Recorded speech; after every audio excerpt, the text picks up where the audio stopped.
Hello everyone, welcome to our channel ACE Zoology. In today's lecture, we are going to cover a very important topic from the chapter Breathing and Exchange of Gases, CO2 Transport. So let's begin with the topic how CO2 is transported in our body.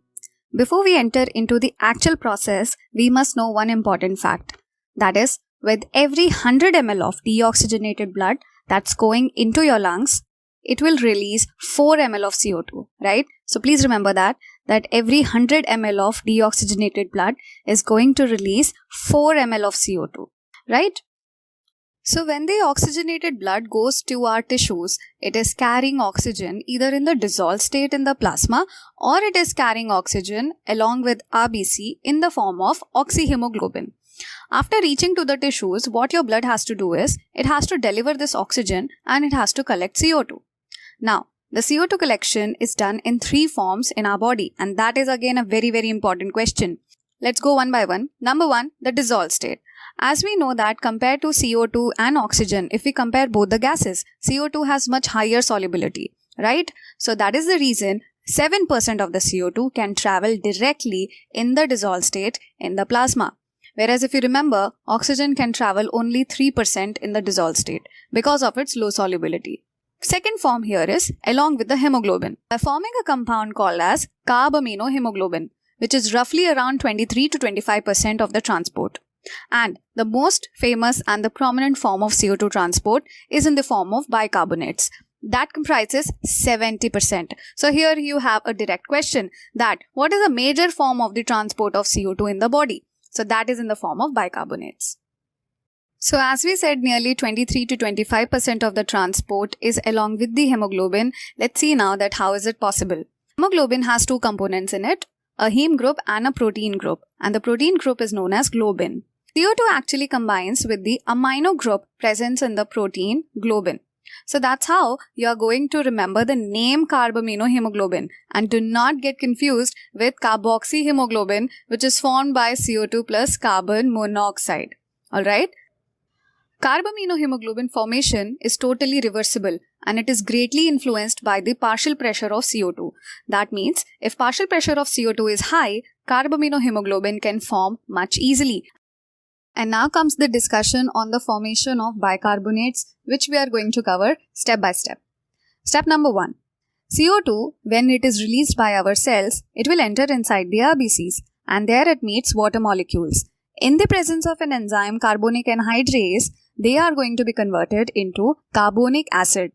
Now you have to remember one point, that this enzyme is present in both RBCs as well as in the plasma, but higher concentration is seen inside RBCs. Step 2.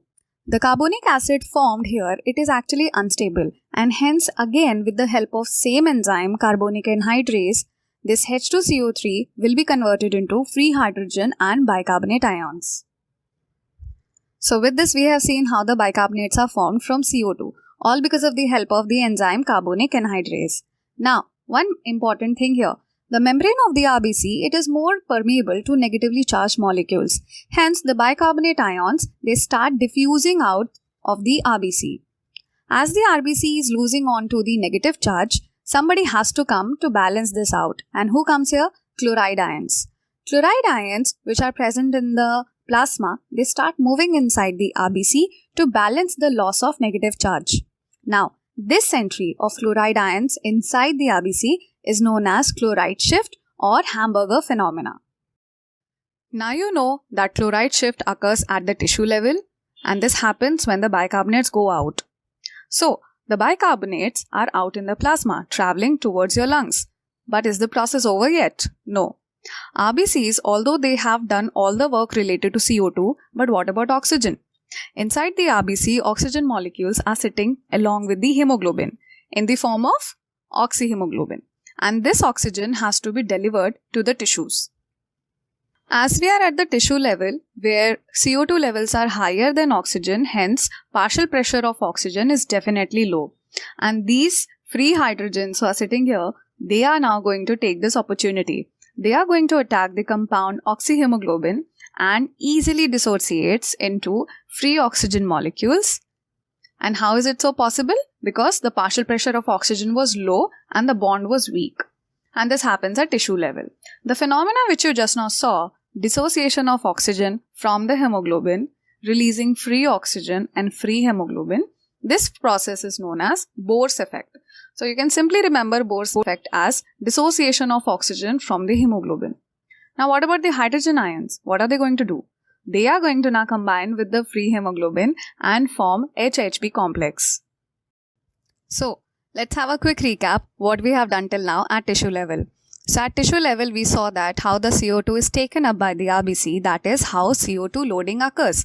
And when we saw this, chloride shift occurred, that is Hamburger phenomena. When did it occur? So when bicarbonates went out and chlorides came inside.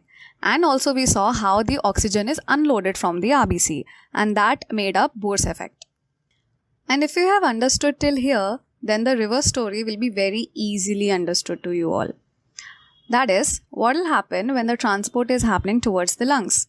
So the deoxygenated blood that is returning to your lungs from your tissues, they contain CO2 which is dissolved in the blood plasma. How much percent? 7%. Next, the CO2 which is combined with the hemoglobin, 22 to 25%. And finally the CO2 which is incorporated as bicarbonates in the RBCs as well as in the plasma. So all of this has to go into the lungs where the CO2 will be diffused out. At the same time, the inhaled oxygen has to come inside your RBC. That means what is going to happen? Loading of oxygen and unloading of CO2. So the CO2 which is reaching in the dissolved state, that can directly diffuse out from the lungs. The CO2 that is coming along with the hemoglobin, that also will diffuse out from the lungs. Why?